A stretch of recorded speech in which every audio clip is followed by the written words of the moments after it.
और मैं धन्यवाद करना चाहूँगा FPCGI के इस मंच के लिए जिन्होंने डॉक्टरनल वीक के इस सप्ताह का आयोजन किया, जिसके अंतर्गत आप लगभग अनेक पूरे भारतवर्ष से अलग अलग वक्ताओं को पवित्र आत्मा के विषय में शिक्षाओं को देते सुना।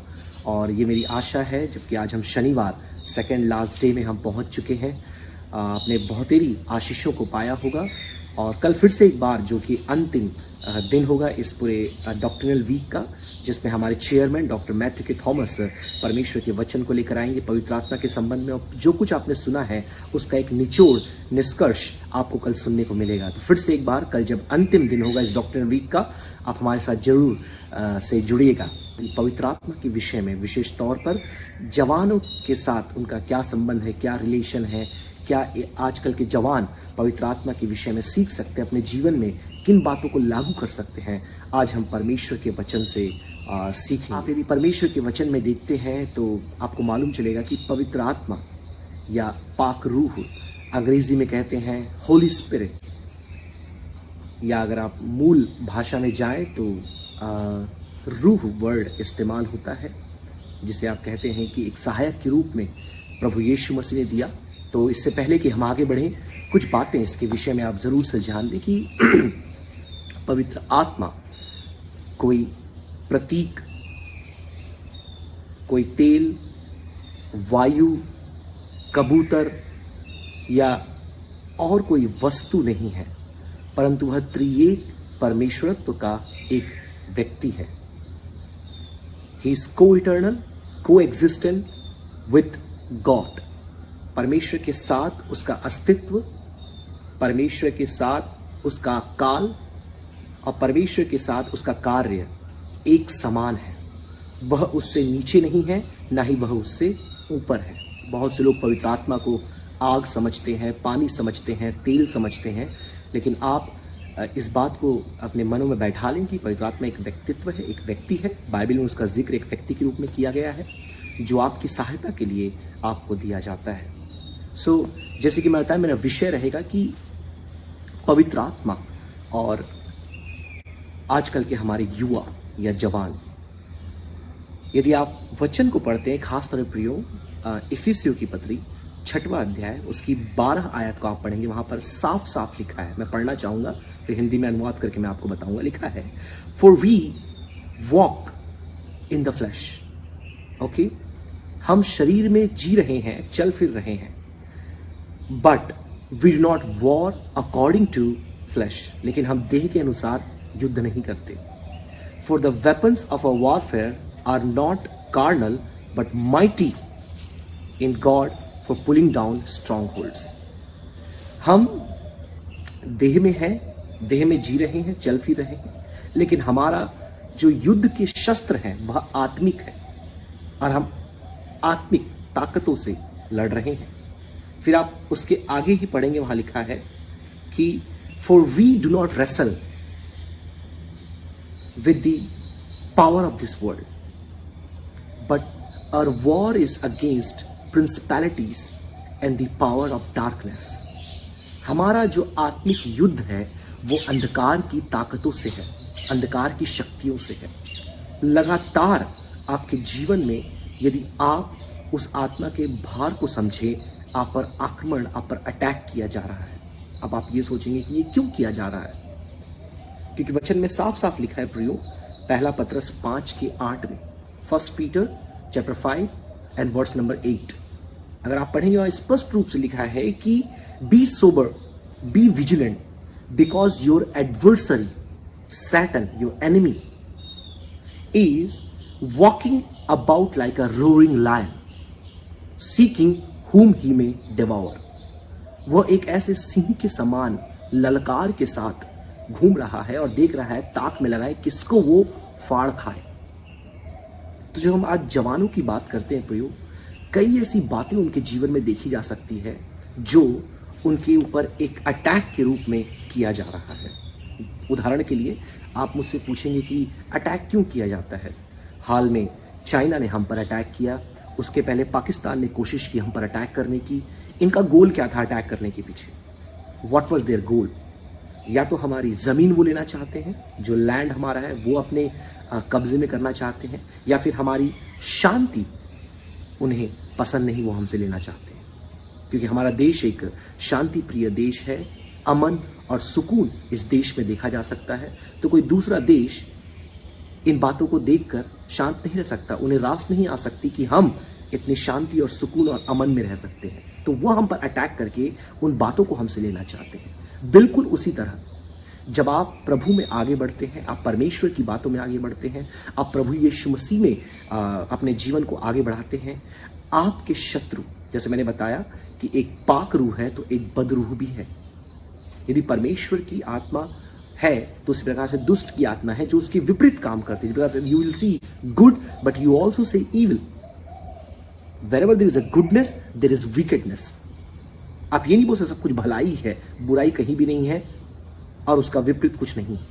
जहां आप प्रभु की बातों में आगे बढ़ेंगे वहां बुराई आपके पीछे लगेगी और आपको नीचे गिराने की कोशिश करेगी। और वचन इस बात का प्रमाण देता है कि पौलुस ने यह भी कहा है, जिसने इन दो बातों को कहा, अब ध्यान सुनो, उसने ये भी कहा कि हमारा युद्ध लगातार, हमारे अंदर ये युद्ध चलता रहता है कि हमारा एक जो आत्मिक मनुष्यत्व है वो हमारे शारीरिक मनुष्यत्व के साथ युद्ध करता रहता है। दोनों एक दूसरे पर जय पाने की कोशिश करते हैं। हमारा पाप में स्वभाव हमारे आत्मिक स्वभाव के खिलाफ युद्ध करता रहता है।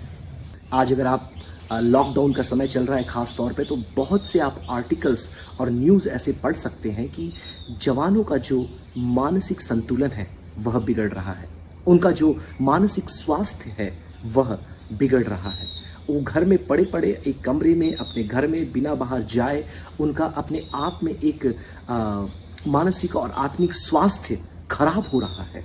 अगर आपको विश्वास नहीं हो सकता, आप यहाँ पर न्यूज़ आर्टिकल देख सकते हैं। मैंने कुछ कटआउट्स यहाँ पर डाले ताकि आप समझें।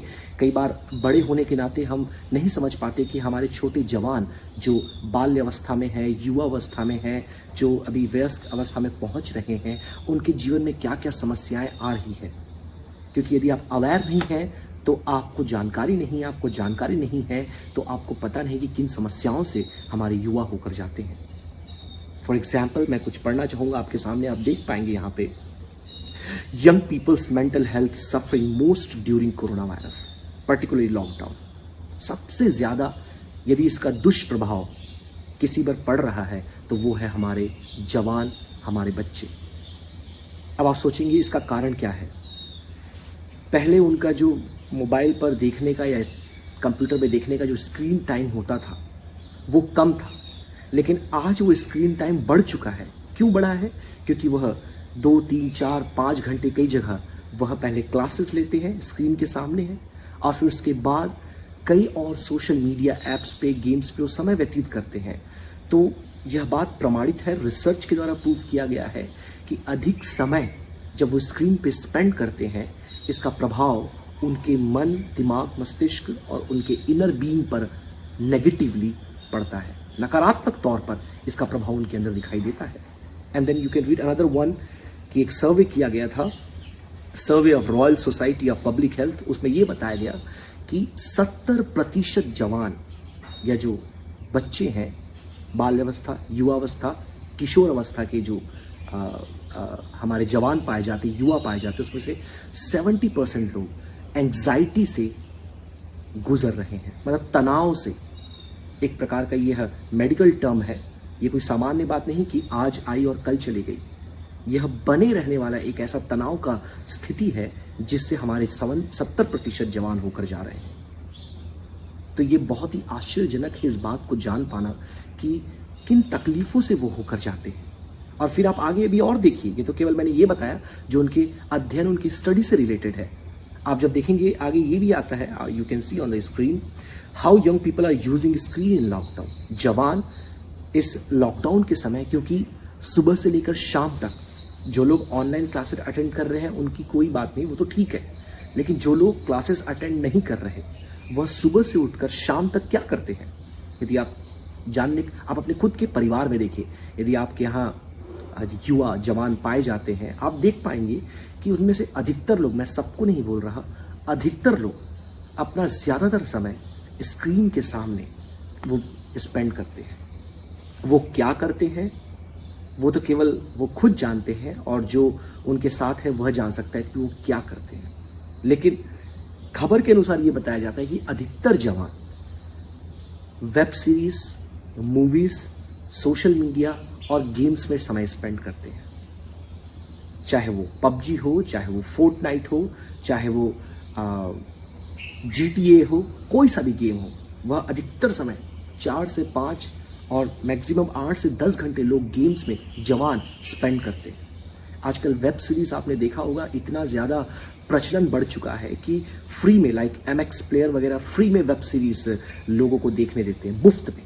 Amazon प्राइम में आप देखें, नेटफ्लिक्स देखें, यूट्यूब में आप देखें, ऐसे कितने ही श्रृंखलाबद्ध फिल्में निकली है जो एक बार यदि आप उसमें हुक हो गए तो आप 3-4 घंटे तक बाहर नहीं आ सकते, क्योंकि उसको बिंज वॉचिंग बोलते हैं। बिंज वॉचिंग मतलब एक बार बैठा और पूरी वेब सीरीज, चाहे वो 10 एपिसोड्स उसमें होंगे या 15 सीरीज उसमें होंगे, वो सब एक गो में लोग देख कर खत्म कर देते हैं।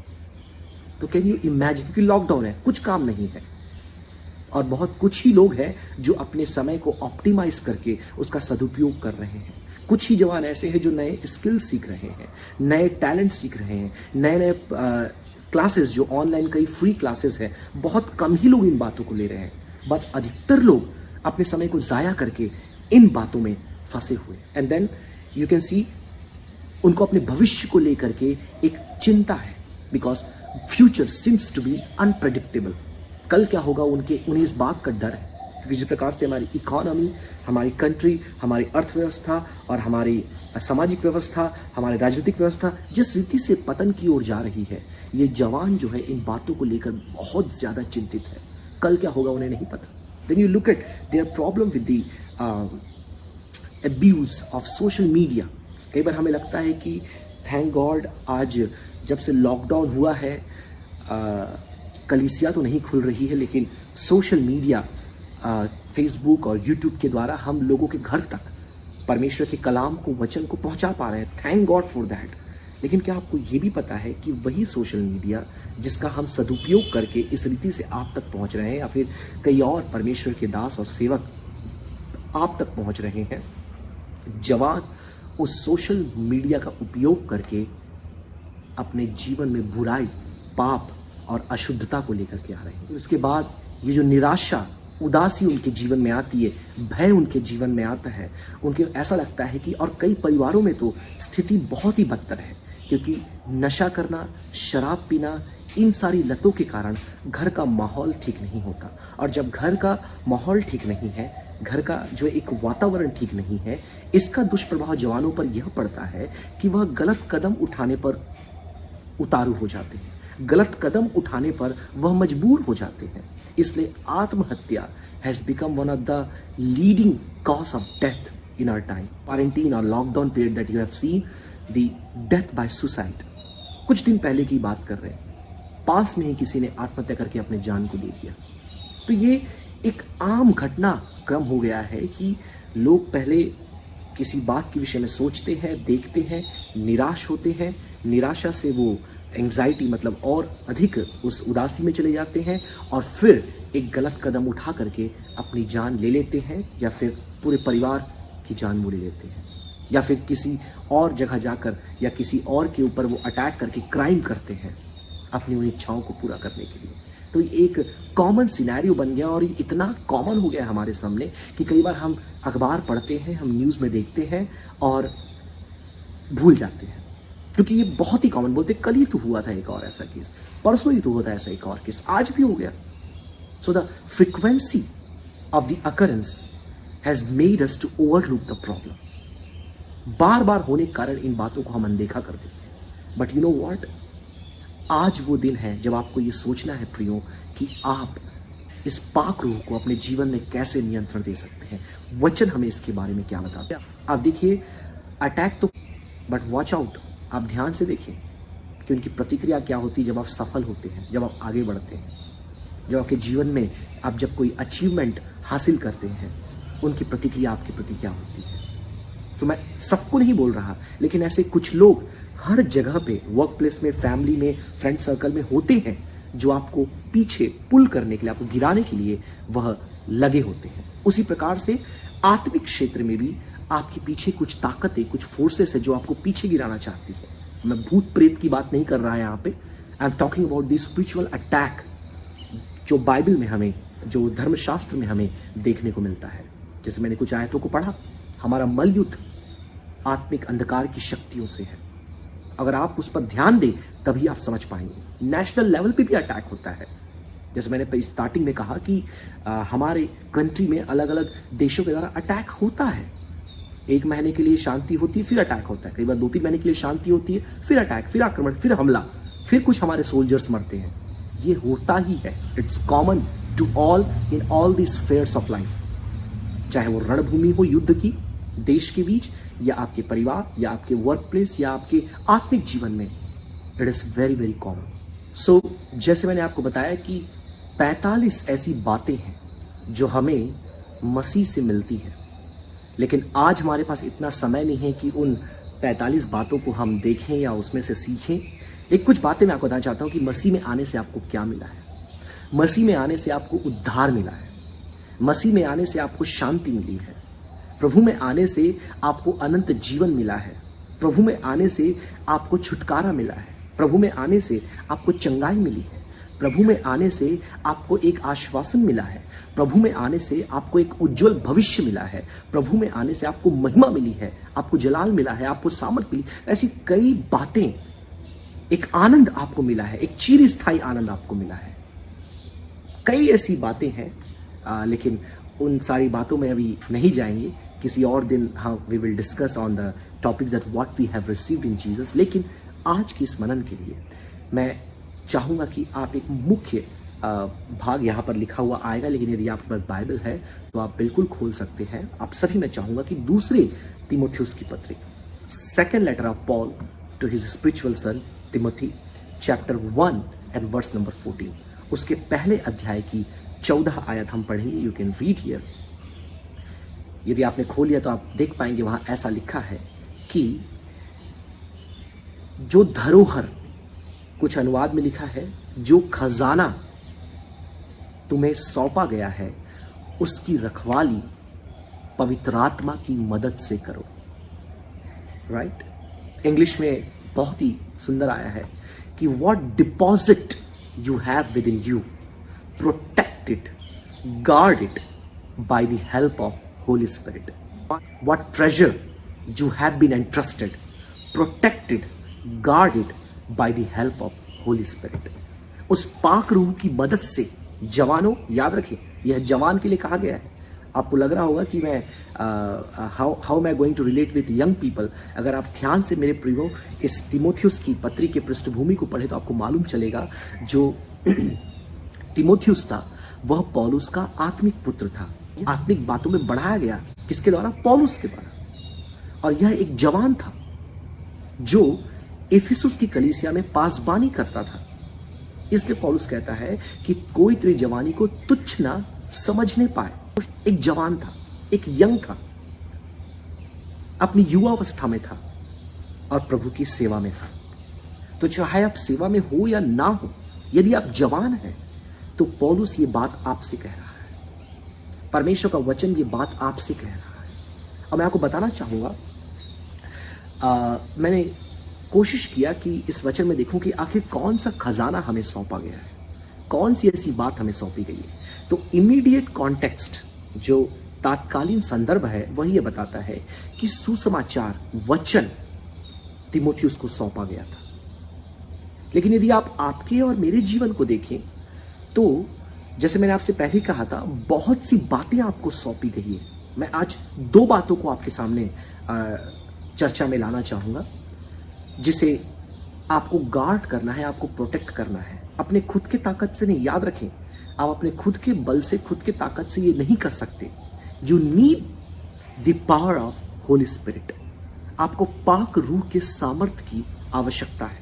कई लोग अपने ताकत से ये करने की कोशिश करते हैं। वहां क्या लिखा है? प्रोटेक्ट इट, गार्ड इट, उसकी रक्षा कर, उसकी रखवाली कर। जो खजाना, जो धरोहर तुझे मसीह से मिली है। यूहन्ना रचित सुसमाचार यदि आप पढ़ते हैं, आपको मालूम चलेगा पवित्र रूह, ये पाक रूह, यह है क्या? खास तौर पे जब आप 14 अध्याय पढ़ेंगे उसकी 15 से लेकर 18 आयत में आप देख पाएंगे, यहाँ स्क्रीन पे आएगा, वहां पर साफ साफ लिखा है कि यीशु मसीह ने कहा कि मैं तुम्हारे लिए एक सहायक भेजूंगा। जो ग्रीक वर्ड वहां पर आया, यूनानी शब्द, वो है पैराक्लीट, कुछ बोलते हैं पैराक्लीटे। यह एक हेल्पर है, यह एक सहायक है, यह वो है जो आपके संग रहकर हर एक बात में आपकी अगुवाई और मदद करेगा। और वो कुछ और नहीं परंतु पाक रूह है, जो उस प्रेतोकाम पुस्तक में जब लोग मिलकर प्रार्थना कर रहे थे, परमेश्वर अपने उस पाक रूह को लोगों पर भेजा और आज वो हमारे साथ है। लेकिन वो तब तक सक्रिय नहीं होगा जब तक आप अपने आप को उसके सामने समर्पित नहीं करेंगे और उसे अनुमति नहीं देंगे कि हे पवित्र आत्मा, हे पाक रूह, तो मेरे जीवन में नियंत्रण ले। तो दो बातें जिस पर आज अटैक हो रहा है, मैं डिस्कस करके अपने शब्दों को विराम देना चाहूंगा। The very first thing you can see that is on attack today is holiness. पवित्रता पर आज अटैक किया जा रहा है। और जैसे मैंने आपको बताया, पाक रूह, पवित्र रूह, तो नाम से ही आपको समझ में आता है कि उसका काम है आपको पवित्र बनाना, आपको पाक बनाना, आपके जीवन को शुद्ध बनाना। क्योंकि हम सभी प्रभु में आने से पहले हमारा जीवन अपवित्रता में था, सांसारिकता में था, बुराई में था। और पिछली वीडियो को यदि आपने देखा होगा जो PYF यूथ के लिए किया गया था, मैंने बताया था उसमें पाप क्या होता है। यदि आपने नहीं देखा तो आप जाकर देखिए उसे, मैंने समझाया है। I don't want to take again your time and explain the same thing. उसी बात को फिर से व्याख्या नहीं करेंगे। वो बातें जो हमें अशुद्ध बनाती, वो बातें जो हमें अंदर से क्या कहना चाहिए, हमारे आत्मिकता को कमजोर करती है, पाप में हमें बढ़ाती है, इसके द्वारा शत्रु हमारे अंदर कार्य करता है। गलत चीजों को दिखा करके वो हमें प्रभावित करता है और हमारी पवित्रता को वह खंडित करता है, हमसे दूर करता है। और उसका कारण कुछ और नहीं परंतु यही है कि अगर आपकी पवित्रता वो आपसे ले ले, और आपको पता है अगर आप पवित्र नहीं हैं, आप परमेश्वर को नहीं देख सकते। You can not see God if you are not holy. You may be rich, you may be educated, you may be a highly officiated government official, or you may be someone very influential and powerful, but if you are not holy you cannot see God. इब्रानी 12 के 14 में आप देख सकते हैं, साफ साफ लिखा है, if you are not holy, if you are not pursuing holiness, you cannot see God. यदि आप पवित्रता के पीछे नहीं चल रहे, पवित्रता को नहीं पकड़ रहे, आप परमेश्वर को नहीं देख सकते। तो आपके जीवन का उद्देश्य क्या है? आप प्रभु के पास क्यों आए? आपके जीवन जीने का तात्पर्य क्या है? If you are not gonna see God, यदि परमेश्वर को नहीं देखने वाले, what's your goal? Why are you here? What is the purpose of your existence? आपके अस्तित्व का मतलब क्या है? पहले पत्रस की पत्री 1:2 में, 1 Peter 1:2, पहले मैं इंग्लिश में पढ़ूंगा, यहां स्क्रीन पे आएगा, then I will tell you in Hindi as well. वहां लिखा है, who have been chosen according to the foreknowledge of God the Father through the sanctifying work of Spirit to be obedient to Jesus. You understand? पवित्र आत्मा के द्वारा शुद्ध किए गए लोग हैं हम। हमें उस पाक रूह के द्वारा पवित्र किया गया है और उस पवित्रता हमारी नहीं है, याद रखें। This holiness does not belong to us. एक और आयत हम पढ़ेंगे, आपको आश्चर्य लगेगा इस बात को जानकर, लेकिन देखिए आगे क्या लिखा है।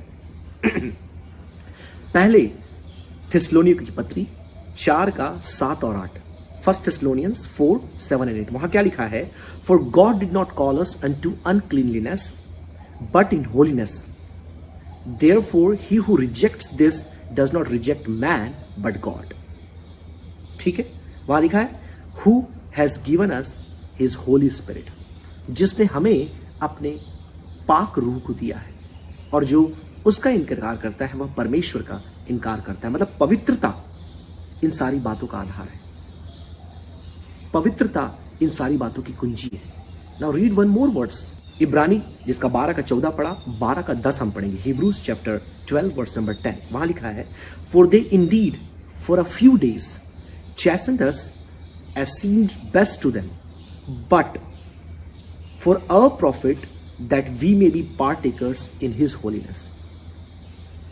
यह जो दंड या फिर कुछ समय के लिए दुख हमारे जीवन में आता है, वो इसलिए आता है कि हम परमेश्वर के पवित्रता में भागीदारी ले सके, we can become partaker of his holiness. याद रखिए, ये हमारी पवित्रता नहीं है, ये हमारे अच्छे काम, हमारे भले काम, हमारे धार्मिकता के काम के कारण ये पवित्रता हमारे अंदर नहीं आई है। याद रखिए, that's a difference between good works and the work of God. भले कामों के द्वारा लोग अपने आप को पवित्र बनाने के लिए, लेकिन बाइबल में लिखा है your good works are like filthy rags, फटे चिथड़ों के समान है आपके भले काम।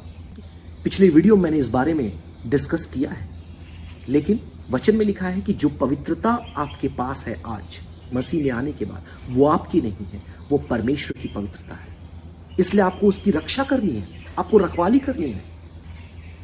You have to protect it, you have to guard it, that no worldly things, कोई भी संसार की बात आपसे उसको चुरा ना सके, आपसे उसको ले ना सके।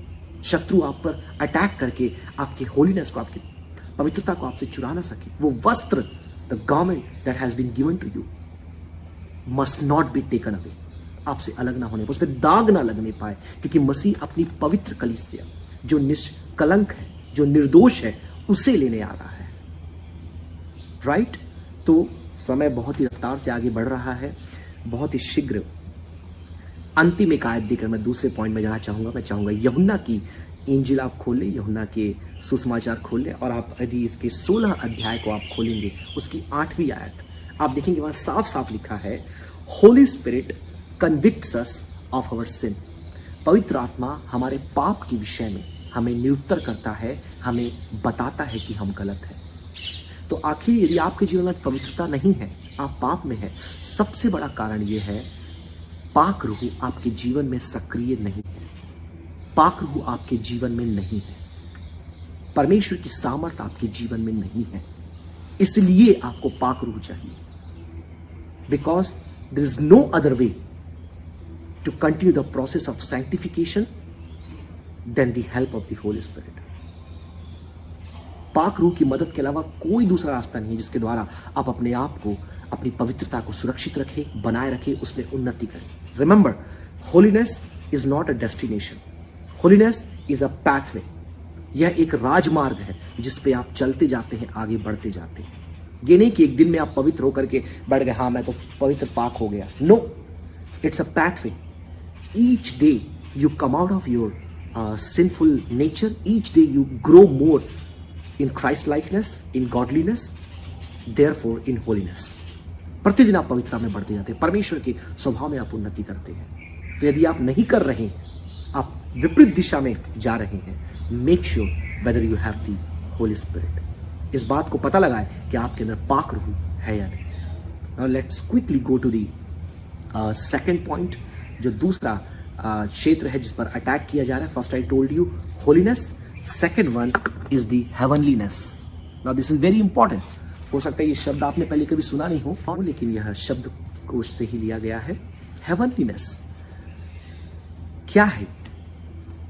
जब आपने प्रभु पर विश्वास किया, आपने अपना जीवन प्रभु यीशु मसीह को दिया, बहुत से वायदे बाइबल में किए गए हैं। उसमें से एक वायदा ये है कि वह आपको अनंत जीवन, आपको स्वर्ग का जीवन, आपको एक अलौकिक जीवन वह देने वाला है। और यदि आप उस जीवन में जाना चाहते हैं, उसकी शुरुआत आज से होती है, from today when you believed in Jesus. एक तरफ सांसारिकता और एक तरफ स्वर्गीय बातें। अगर आप खास तौर पे इस दुनिया को देखें, मैं आपको निराश नहीं करना चाहता, मैं आपके अंदर एक हतोत्साहना को उत्पन्न करना नहीं चाहता, लेकिन ये जो दुनिया आप देख रहे हैं, that is not gonna become any better। ये जो दुनिया है वो बेहतर नहीं बनने वाली। It is going to go from bad to worse। यह बद से बदतर होती जाएगी। अब मैं उनके बारे में बात नहीं कर रहा जो आशा का संदेश देते हैं कि सब कुछ ठीक हो जाएगा, सब कुछ बेहतर हो जाएगा। ऐसा नहीं होने वाला। अगर आप बाइबल पढ़ते हैं, अगर आप धर्मशास्त्र पढ़ते हैं, तो ही आप जान पाएंगे कि वचन में ये लिखा है that things will go from bad to worse. आज जो स्थिति आप देख रहे हैं, कल इससे भी बदतर होगा, आने वाला साल इससे भी बुरा होगा, आने वाला समय इससे भी खराब होगा। क्यों होगा? क्योंकि इसकी भविष्यवाणी पहले ही वचन में कर दी गई है। If I were to talk to you scientifically, आप चाहेंगे कि बाइबल को एक तरफ रख के विज्ञान की बातें करें? Okay, so tell me what about the human health? आज देखिए ऐसी ऐसी बीमारियां निकल गई है जिसका इलाज नहीं है। ऐसे ऐसे वायरस आ गए हैं जिन्होंने लाखों लोगों के जीवन को ले लिया। आज हर तीसरा चौथा आदमी मधुमेह की बीमारी से ग्रसित है, ब्लड प्रेशर की बीमारी से ग्रसित है। आज हर व्यक्ति अपने आप में सांस की बीमारी और तमाम प्रकार की चीजों से हमारा स्वास्थ्य खराब हो रहा है। और जो हम खाते हैं क्या वो बेहतर हो रहा है? हमारा भोजन बद से बदतर हो रहा है। All are chemicalised. एक शुद्ध ऑर्गेनिक भोज्य पदार्थ ढूंढना नामुमकिन सा हो गया है, unless you have a lot of money to buy. Nature की बात हम करते हैं, प्रकृति की, it is becoming better. No, बहुत सी प्रजातियां आपको मालूम नहीं होगा एक्सटिंक्ट हो चुकी है, विलुप्त हो चुकी है, और जो नहीं हुई वो होने की कगार पर है, बेहतर हो रहा है। You talk about the ecosystem, जो हमारे ग्लेशियर है, हिमालय, अंटार्कटिका, जो बर्फ के बड़े बड़े जो मीठे पानी के स्रोत हैं वो घुलकर खत्म हो रहे हैं। अब क्या लगता है कल एक बड़ा पहाड़ ऊपर से गिरेगा बर्फ का, जो इन नदियों के पानियों को फिर से रिवाइव करेगा? बताया जाता है कि 2050 तक 70% लोग इस पृथ्वी पर पीने के पानी के अभाव में आ जाएंगे।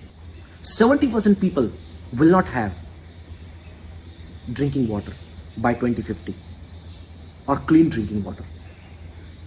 तो इन बातों को बताकर मैं आपको डराना नहीं चाहता, मैं आपको असमंजसता में नहीं डालना चाहता। मैं आपको बाइबल जो बता रही है, वचन में जो लिखा है, मैं आपको वो बताना चाहता हूँ। If you read carefully आइज़ाया chapter 13, it talks about the day of the Lord. Now there are two interpretations for that. The immediate interpretation denotes the incident happened right there while Israel was in the captivity.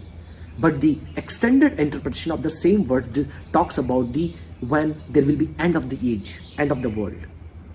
जब इस दुनिया का अंत होगा। Then you come to New Testament. आप बोलेंगे आप तो पुराने नियम की बातें कर रहे हैं। You look at the New Testament, look the Gospel of Luke chapter 21. लूका रचित सुसमाचार आप 21 अध्याय देखिए, वहां पर कई बातें प्रभु यीशु मसीह ने स्वयं बताया है कि कैसे इस दुनिया का अंत होगा। Then you read Peter, 2 Peter particularly chapter 3 verse number 10। अब वहां पर भी देखेंगे किस प्रकार से पतरस इस दुनिया के अंत के बारे में बताता है। इसलिए आप देखिए richest people in the world like Jeff Bezos, जो अमेजॉन के ओनर हैं, या you talk about the owner of space x, Elon Musk, Tesla, ये सब अंतरिक्ष में दूसरे ग्रह में जाने की तैयारी क्यों कर रहे हैं? इनके सारे प्रोजेक्ट्स में सबसे ज्यादा फंडिंग आखिर दूसरे ग्रह में जाने के लिए क्यों हो रहा है? The most part of their funding और the accumulation money is invested into projects that are working to take mankind into another planet. दूसरे ग्रह में ले जाने के लिए जो जितने शोध चल रहे हैं उसमें इनका अधिकतर पैसा खर्च किया जा रहा है। बिकॉज जो लोग समझदार हैं वो समझ चुके हैं that this world gonna get to an end, ये दुनिया एक अंत में जाएगी। तो जो लोग आशा का संदेश देते हैं, मैं उसके खिलाफ नहीं हूं, लेकिन ये आशा इस दुनिया की नहीं है। याद रखें, this world will become even bad towards, it will deteriorate even further in all the levels, in spiritual level, in physical level, in social level, in political level, in all the levels, you see this world gonna get back to worse. तो शत्रु का आक्रमण हम पर यहां पर इस तरीके से है कि हमारे उस स्वर्गीय दृष्टिकोण को वह हमसे लेना चाहता है।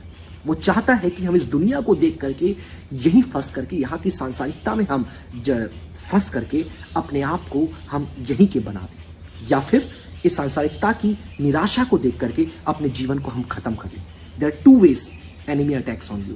First, he attacks you by putting you in a trap, आपको ऐसे जाल में फंसाया था कि संसार की खूबसूरती, यहाँ का धन, यहाँ का पैसा, यहाँ का पाप, यहाँ का प्रलोभन आपको उसमें फंसा देगा। और else he will put you, fill you with despair, वो आपको निराशा से भर देगा कि दुनिया देखो कितनी बुरी हो रही है, बदतर हो रही है, अब तुम इसमें रहने के लायक नहीं हो, यू एंड योर लाइफ। इसलिए बहुत से जवान आज आत्महत्या कर रहे हैं, whether failure in their education और failure in their relationship. Girlfriend boyfriend का अगर फेलियर हुआ, you see they end their life. ये है शत्रु का अटैक। वो स्वर्गीय हेवनलीनेस को आपसे लेना चाहता है। And you see where does Bible talk about this? Come with me. मैं चाहूंगा कि आप कुलुसियों की पत्री 3:2 पढ़ें।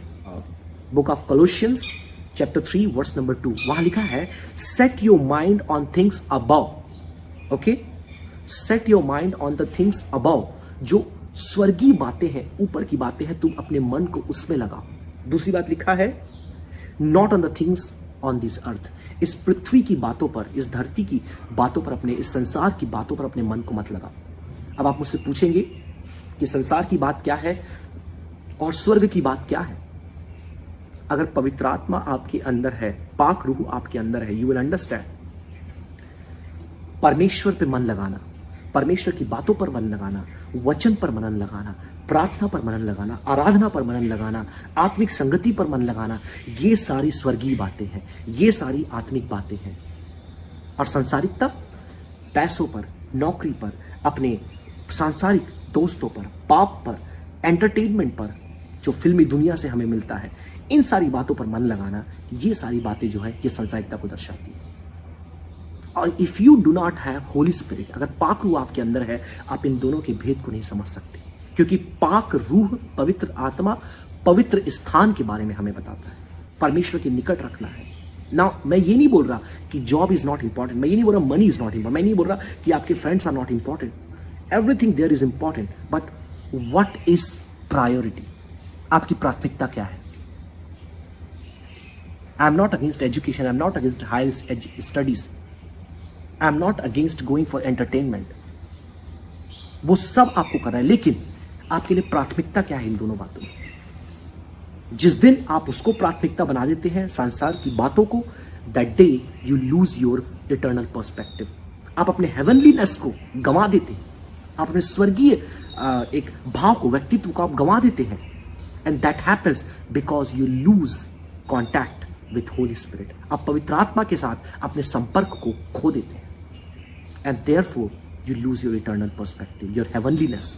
सो अब अंत में, जब इस संदेश में बहुत सारी बातें हमने देखा, सीखा, अगर आप सब कुछ भूल भी जाते हैं, if you forget everything, you are not able to keep all this thing in your mind, remember one thing,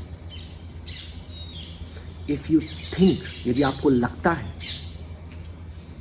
if you think that you are a failure, अगर आप लगता है कि आप असफल हैं, आप अपनी पवित्रता को नहीं बनाए रख पा रहे हैं, ना ही आप अपने स्वर्गीय दृष्टिकोण को बनाकर रख पा रहे हैं, आप संसार में फंस चुके हैं और आप कोशिश कर रहे हैं बाहर आने की, आप नहीं आ पा रहे हैं, there is only one reason for that, केवल एक ही कारण है उसके पीछे, पवित्र आत्मा का अभाव, lack of the presence of Holi spirit, उस पाक रूह की कमी आपके जीवन में है। प्रिय जवानों, युवाओं, जिस रीति से पौलुस ने अपने आत्मिक पुत्र तिमोथियुस को इन बातों को कहा, मैं आपको इन बातों कहना चाहूँगा कि guard the treasure in you with the help of Holi spirit, जो धरोहर, खजाना आपके अंदर दिया गया है, पवित्र आत्मा, पाक रूह के द्वारा, उसकी मदद से आप उसे सुरक्षित रखें। There is something called kingdom perspective. You are not in the original kingdom of Jesus Christ, आप परमेश्वर प्रभु यीशु मसीह के वास्तविक राज्य में, स्वर्ग में नहीं है, लेकिन वो पर्सपेक्टिव, वो दृष्टिकोण आज आपका होना है। Because if you want to become a citizen of heaven, you have to have an attitude that is heavenly. अगर आप स्वर्ग के नागरिक बनना चाहते हैं, आपका मनोभाव, स्वभाव ऐसा होना चाहिए जो स्वर्गीय है। यदि नहीं है, then we can not go to meet him, we can not see him. सांसारिकता, जो दृष्टिकोण और जो लगाव है, वो आपको परमेश्वर के स्वर्ग में कभी जाने नहीं देगा। तो भले ही हम इस पृथ्वी पर हैं, लेकिन पृथ्वी के नहीं हैं। हम संसार में हैं, लेकिन संसार के नहीं हैं। जैसे वचन में लिखा है, we are in this world but we are not of this world, as Jesus was not of this world. We are born again into the family of God. अपने पवित्रता को आप बनाकर रखें, अपने पाकीज़गी को आप बनाकर रखें, अपनी शुद्धता को आप बनाकर रखें, और साथ में अपने उस हेवनलीनेस, स्वर्गीय जो स्वभाव है, आप उसको बना कर रखें। अपनी आंखें स्वर्ग की बातों में लगा कर रखें, और वो तभी होगा जब स्वर्ग का वो व्यक्तित्व, पाक रूह आपके अंदर निवास करेगा।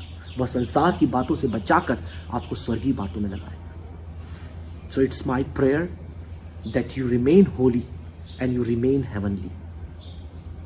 इट्स माई प्रेयर, ये मेरी प्रार्थना है कि आप स्वर्गीय बने, आप आत्मिक बने, आप पवित्र बने। It's my prayer that you be holy and be heavenly. छोटी सी प्रार्थना मैं आपके लिए करना चाहूँगा। धन्यवाद परमेश्वर, तेरे पुत्र मसीह यीशु के नाम से हम तेरे निकट आते हैं।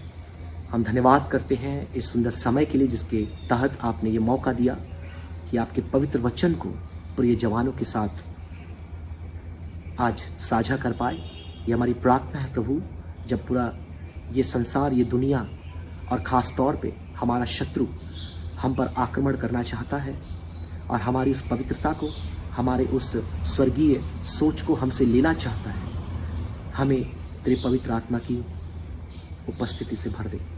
होने पाए हमारे जवान उस पाक रूह से भर जाए और इस संसार की अशुद्धता से बचकर, इस सड़ाहट से बचकर उस दैवी स्वभाव में वे बढ़ते चले जाएं, जिसका पत्रस हमें बताता है। हम धन्यवाद करते प्रभु तेरे सुंदर वचनों के लिए। जो लोग इस लाइव सर्विस को या इसके बाद इस रिकॉर्डेड वीडियो को सुन रहे हैं, हर एक जवान को तू आशीष दे। हर एक व्यक्ति, हर एक विश्वासी, हर एक गैर विश्वासी जो इस वचन को सुन रहा है, तो हर एक को आशीष दे। उनके जीवन में तेरी शांति, तेरी आत्मा गहराई से वास करने पाए। यीशु के नाम से मांगते हैं, आमीन। आप सभी को praise the Lord. Thank you once again for joining with अस।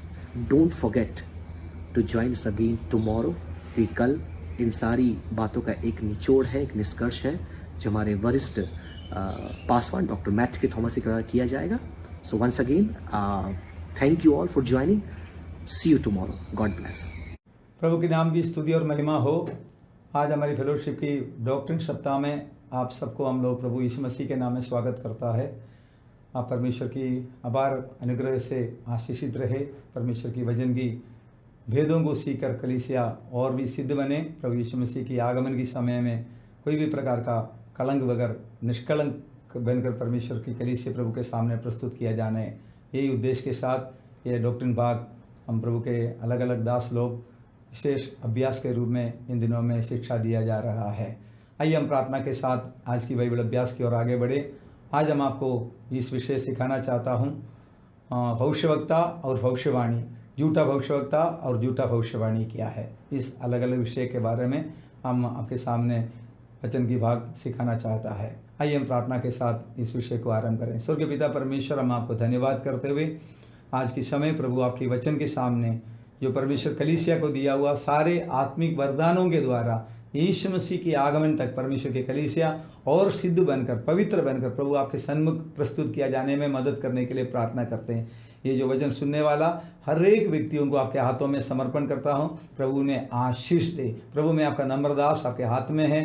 मेरे मुंह की शब्द आपकी नाम की महिमा के लिए, प्रभु की कलीसिया की उन्नति का कारण बनने के लिए प्रार्थना करते। आशीष से माला माल कर यीशु मसीह के प्यारे नाम से मांगते हैं, आमीन। आज इस बाइबल के अभ्यास में हम लोग आगे बढ़ने पाए, परमेश्वर हमारी सहायता करे। बाइबल में सबसे पहले भविष्यवक्ता करके जो बताया गया है वो हानूक के बारे में है। हानूक के बारे में, इस भविष्यवक्ता के बारे में जो शब्द कहा गया वो यूदा की पत्री उसका 14 और 15वां वचन में है। वो वचन भाग हानूक के बारे में क्या कहता है वो आप सुनिए। हानोक ने भी जो आदम से 7वीं पीढ़ी में था, इनके विषय में ये भविष्यवाणी की, देखो प्रभु अपने लाखों पवित्रों के साथ आया कि सबका न्याय करे और सब भक्तिहीनों को उनके अभक्ति के सब कामों के विषय में जो उन्होंने भक्तिहीन होकर किए हैं, और सब कठोर बातों के विषय में जो भक्तिहीन पापियों ने उसके विरुद्ध में कही है, दोषी ठहराए। हानूक के जमाने में भक्तिहीन लोग थे। वो लोग अभक्ति के कारण कठोर होकर परमेश्वर की बातों की विरोध में जो व्यवहार किया, उस बातों के बारे में हानूक ने भविष्यवाणी किया। उस भविष्यवाणी में उस तब तक की बातें हानूक ने प्रकट कर दिया। प्रभु अपने भक्तों के साथ इस धरती पर आने वाला, इसका मतलब यीशु मसीह अभी तक कलीसिया को लेने नहीं आया। कलीसिया को लेने के बाद यीशु मसीह जैतून पर्वत पर उतर के आएगा। इतनी दीर्घ दृष्टि में हानूक ने इस बात को हमारे सामने भविष्यवाणी के रूप में बताया गया। और भविष्यवाणी की मुख्य विषय यही है, भक्तिहीन लोगों ने जो अभक्ति में जो जीवन जिया, हर पीढ़ी में, कहने का मतलब आदम से लेकर 7वीं पीढ़ी का हानूक की समय पर भी लोगों में अभक्ति थी। इसलिए आज की वर्तमान युग में अभक्ति मतलब भक्ति रहित का जीवन, भक्ति का वेश धारण करने वाला जीवन, भक्त बनकर जीने वाला जीवन, लेकिन उसमें भक्ति नहीं है, ये परमेश्वर की दृष्टि में स्वीकार करने वाला योग्य जीवन नहीं है। इसलिए परमेश्वर के लोगों, भक्ति हमारा दिखाने वाला नहीं होना चाहिए, भक्ति जीवन का एक शैली बनना चाहिए, भक्ति जीवन का एक अवस्था बनना चाहिए। परमेश्वर के साथ के हमारा अटूट रिश्ता को भक्ति में बताया गया है। इसलिए परमेश्वर का वचन में हानूक को पहला भविष्यवक्ता कहा गया है। और दूसरा, बाइबल में शमूएल के बारे में भविष्यवक्ता का शब्द में बताया गया। शमूएल को दूसरा एक शब्द बताया, भविष्यवक्ताओं से बढ़कर दर्शी कहा गया है। दीर्घदर्शी, बातों को दूरी से जानने वाला, हल्की छोटी सी बातों को भी उसकी बारीकी से, समझदारी से उसको सीखकर परमेश्वर के लोगों में जिस बात से खतरा उत्पन्न हो सकता है, उन बातों को दूर से समझकर उनको सुधारने के लिए वैसा ही काम पर शमूएल ने परमेश्वर के लोगों के बीच में किया है। इसलिए शमूएल को दर्शी कहा गया है। और भविष्यवक्ता को रखवाला नहीं तो चौकीदार, यिर्मयाह की पुस्तक में भविष्यवक्ताओं को चौकीदार शब्द दिया गया है। मतलब देश पर आने वाला विपत्ति को जैसे एक चौकीदार सूचना दिया जाता है, खतरे की घंटी बजाता है, उसी प्रकार परमेश्वर की कलीसिया, परमेश्वर के लोगों के बीच में भविष्यवक्ता की सेवा खतरा को कलीसिया के सामने दिखाकर, समाज के सामने दिखाकर कलीसिया को आपत्ति से, मतलब भक्तिहीन अवस्थाओं से बचाकर भक्ति की शक्ति में कलीसिया को लाने के लिए परमेश्वर ने प्राचीन काल से लेकर आज तक भविष्यवक्ताओं को परमेश्वर की सेवकाई में दिया गया है। लेकिन प्रभु का धन्यवाद हो। और इब्रानियों की पत्री उसका पहला अध्याय, उसका पहला वचन जब हम पढ़ते समय परमेश्वर ने प्राचीन काल में किस प्रकार बातें किया है वो विषय हमें पाया जाता है। इब्रानियों की पत्री उसका पहला अध्याय, उसका पहला वचन। पूर्व युग में परमेश्वर ने बाप दादाओं से थोड़ा थोड़ा करके और भांति भांति से भविष्यवक्ताओं के द्वारा बातें करा। पूर्व काल में एकदम डायरेक्ट नहीं, थोड़ा थोड़ा कर समय समय पर, जैसे मैंने पहले बताया, हानूक आदम से 7वीं पीढ़ी का था, उससे लेकर मूसा से लेकर शमूएल से लेकर हारून से लेकर एक एक व्यक्तियों के द्वारा परमेश्वर ने यशायाह, यिर्मयाह, एसेकिएल, दानिएल, होशिया, सारे छोटे बड़े भविष्यवक्ताओं के द्वारा भांति भांति से परमेश्वर लोगों के साथ बातें किया। लेकिन इस अंत के युग में परमेश्वर की पूरी योजना अपने पुत्र यीशु मसीह के द्वारा प्रकट करके दिया है। यीशु मसीह के द्वारा जो रेवलेशन मिला है वो परमेश्वर की लोगों के लिए सबसे अति महत्व रेवलेशन है, प्रकाशन है। वो प्रकाशन के द्वारा परमेश्वर के लोग और पवित्र बने। जैसे परमेश्वर ने कहा, जैसे मैं पवित्र है तुम भी पवित्र बनो। मंडली, मसीह लोग पवित्र बनने के लिए भविष्यवाणी की आवाज के द्वारा परमेश्वर ने अपने भक्तों के द्वारा पूर्व काल में थोड़े थोड़े भांति भांति से बातें किया। लेकिन आज की वर्तमान के युग में अपने पुत्र के द्वारा पूरी बातें, पुत्र ने सब कुछ पूरा कर दिया। यीशु मसीह की क्रूस की आखिरी शब्द ये, सब कुछ पूरा कर दिया है। अब मनुष्य के लिए कुछ भी प्रकट होने की बाकी नहीं है, सब कुछ परमेश्वर ने अपना पुत्र के द्वारा प्रकट करके दिया है। पत्रोस की पहला पत्री उसका पहला अध्याय उसका 10 वचन में परमेश्वर ने किस प्रकार प्रबोधकों के द्वारा बातें किया है ये शब्द बताया गया है। इसी उद्धार के विषय में उन भविष्यद्वक्ताओं ने बहुत खोजबीन और जांच पड़ताल की, जिन्होंने उस अनुग्रह के विषय में जो तुम पर होने को थी भविष्यवाणी की थी। परमेश्वर की भविष्यवक्ताओं मसीह की जो होने वाली बातें भविष्यवाणी की आत्मा से प्राचीन काल से प्रकट कर दिया। परमेश्वर की आत्मा भविष्यवक्ताओं के अंदर प्रभु ने दिया। पवित्र आत्मा के द्वारा परमेश्वर का जन उभरते हुए भविष्यवाणी की बातें प्रभु की ओर से दिया गया है। इसलिए परमेश्वर ने पवित्र आत्मा के द्वारा भविष्यवाणी की शब्दों के द्वारा, भविष्यवाणी की सेवकाई के द्वारा कलीसिया को सिद्ध बनाया जाता है। अब मेरे दूसरा विषय, मेन विषय में आना चाहता हूं, भविष्यवक्ता कौन है? भविष्यवक्ता वे मनुष्य है जो परमेश्वर की ओर से बोलने वाला है। परमेश्वर की इच्छा धरती पर जीवित रहने वाला, जो परमेश्वर की भक्ति करने वाला, परमेश्वर से प्रेम करने वाला, परमेश्वर की मार्ग पर चलने वाला, अर्थात परमेश्वर की खोजियों को परमेश्वर की आत्मा के द्वारा प्रभु का भक्त लोग भविष्यवाणी की आत्मा के द्वारा परमेश्वर की इच्छाएं मनुष्य के द्वारा प्रकट किया जाता है। दूसरे शब्दों में कहेंगे तो भविष्यवक्ता वही है, परमेश्वर की मर्जी मनुष्य को प्रकट करने वाला, वही भविष्यवक्ता की सेवा है। दूसरा पत्रोस उसका पहला अध्याय 20 और 21 वचन में इसका प्रमाण हमें दिया गया है। पर पहले ये जान लो कि पवित्र शास्त्र की कोई भी भविष्यवाणी किसी की अपनी ही विचारधारा के आधार पर पूर्ण नहीं होती, क्योंकि कोई भी भविष्यवाणी मनुष्य की इच्छा से कभी नहीं हुई, पर भक्तजन पवित्र आत्मा के द्वारा उभारे जाकर परमेश्वर की ओर से बोलते थे। हर एक भविष्यवाणी परमेश्वर की ओर से भक्तजन पवित्र आत्मा के द्वारा उभरे हुए परमेश्वर की जो मर्जी परमेश्वर की भक्तों के द्वारा परमेश्वर प्रकट करता है उसको भविष्यवाणी कहा गया है। वो वाणी प्रकट करने वालों को भविष्यवक्ता कहा गया है। प्राचीन काल से लेकर परमेश्वर आज की वर्तमान समय में भी कलीसिया की वृद्धि के लिए कलीसिया में भविष्यवक्ताओं को दिया गया है। पुराने नियम की कुछ भविष्यवक्ताओं के बारे में हम लोग अभ्यास करने जा रहा है। उसमें नंबर 1 अब्राहम के बारे में हम लोग सीखने जा रहा है। अब्राहम के विषय में परमेश्वर ने यह गवाही दिया गया है, अब्राहम एक भविष्यवक्ता है। साधारण तरीके हम लोग देखते समय यशायाह को, यिर्मयाह को, एसेकिएल को, ऐसा बड़े बड़े भविष्यवक्ताओं को हम लोग भविष्यवक्ता कहता है, लेकिन परमेश्वर की दृष्टि में अब्राहम एक भविष्यवक्ता है। उत्पत्ति के पुस्तक उसका 20 अध्याय उसका 7 वचन पढ़ते समय परमेश्वर खुद इस बात को प्रमाणित कर दिया, अब्राहम एक भविष्यवक्ता है। सुनिए प्रभु का वचन।